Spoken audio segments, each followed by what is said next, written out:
Okay, so today is another Texas scorcher, but I had said that I would show y'all how I did the water underneath our house.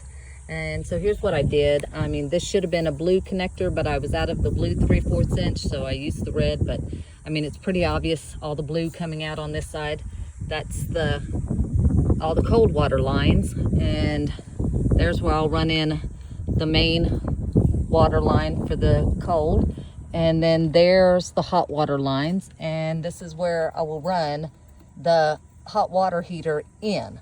So that should take care of that. I just have one more line that I'm going to run the cold water to the water heater, and from that point we should be done. But anyway, so I don't know if you can tell, I've got a manifold here, and it makes it easy. I used all the what do you call them, shark bites, to just keep everything clean and organized and easy if we need to work on them. I marked each one so we know what it is, and then I've been insulating them as we go, and then there will be insulation underneath here also. As you see, I still need to finish running the sewer line, the water, well, the drain, not the sewer, the drain from the shower. I haven't done that yet either, and that should about take care of the plumbing then, other than underneath the sink, but I don't have a counter in.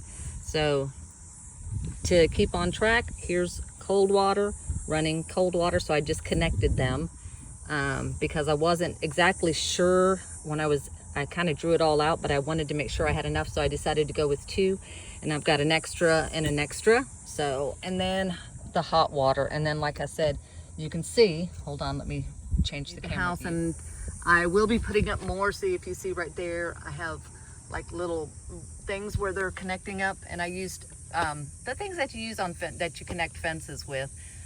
Seem to work perfect, so that's what I've been doing. And that one runs to the water heater, I mean not the water heater, the wash machine.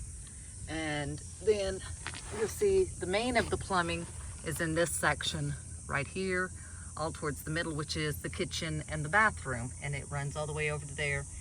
And like I said, there's a few more to insulate, but mostly done, and this was the last one I just added. So let me run the mains and we'll see what we get on the hot water heater. It's a outdoor EcoTemp instant hot water heater, propane. What I did is after the connectors that came with it were put on, then I went ahead and I did the shark bite adapters onto it, and I did the cold and the hot, and that way we have shutoffs right there. And then I've got a shutoff for the main water that will be running in also. Okay. So I've got the connections into the hot water heater, and I've got a T here, and I've got an elbow up under here. Let's see, yeah, got an elbow there, but I think what I'd like, this one here needs to be shorter, so I'll trim it down. But I didn't have my, I can't find my tool that to take them apart. It's just a little plastic piece, but I can't find the 3/4 inch one. I could only find a 1/2 inch one. So anyway, it needs to be shorter so that that pipe will be straight, because I don't like it curved like that.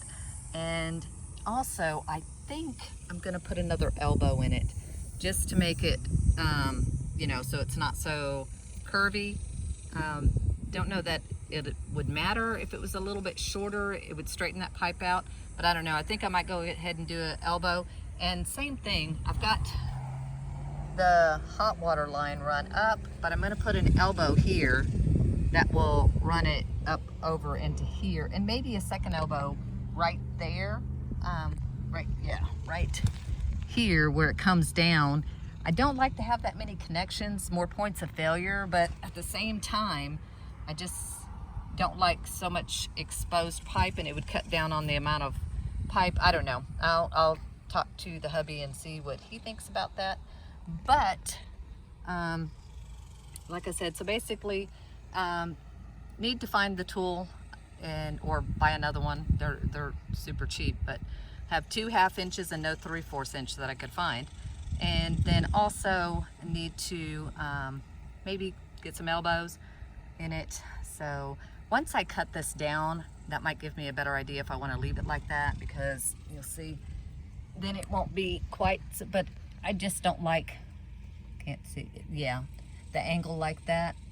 It would just be, I think, cleaner and less pressure points if it's got another elbow in there. So probably we'll do the elbow, but I'm gonna go ahead and insulate what I do have. Excuse the camera, but here's what it looks like so far. This piece here, this will run into the water line, to the main water line once we bring that up. So there you have it.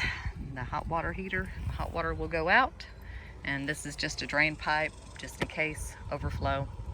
But anyway, that's it for that today. And the pipe, the PEX piping has been really easy to work with for the most part.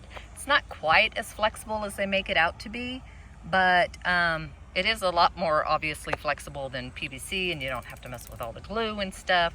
And I just did the push to fit connections on all of them. I did that in Jonathan's house. It's worked really well. And when I had a problem, I was able to just use the little plastic tool and take it apart and refit it, you know. But actually, since we got it all up and going, we haven't had any problems, so it's been good, can't complain. But if you know, if you need to replace something, then at least you have just easy connectors to replace, no cutting and all that. And what I needed, really all I had to have was this PEX. This is the measuring, and it also kind of shaves the edges to make them clean, so you get a good clean connection. And then I also use it to mark the depth. That's why you'll see there's a line here. When I push in the connector, see, then when I push it in, it would connect all the way up to the point of the line. Then you know you got a good tight fit, and you'll hear it click too. But it has to go all the way to that depth on that line to make a good connection. Otherwise, you will get leaking. I found that out the hard way with Johnson's. I thought they were in good enough, but I didn't have them all marked. And sure enough, when we turned on the water, it was like water going. So yeah, make sure you put it all the way into the mark. And another tool you'll need is this. It's a PEX cutting tool, and it's real easy. You just put it onto the line and then push in the direction, turn it, and it makes a good clean cut. See, it'll do a good clean cut like that. And then, like I said, and then you just use I guess it's like a burring tool. It's got a little blade up here, and you just turn it until you get a good clean fit, or a good clean, you know, rim at the top of. And then these come with all the connectors, and they're called pipe stiffeners. You don't need them with the copper, but you do need them with the PEX, and basically it just keeps that neck stiff enough to go where it needs to and doesn't allow any bending there. So pretty easy to install. They're not cheap. Like this fitting here is a 3/4 by 3/4 cutoff, and I want to say it was at least $27. It might have even been more than that. The T was like $20. The elbows were there. You can get other brands that are cheaper, like I've used some of the JMF, and they got pushed to fit, and they've been pretty good. I can't complain. But a lot of them, I just went ahead and did the name brand Shark.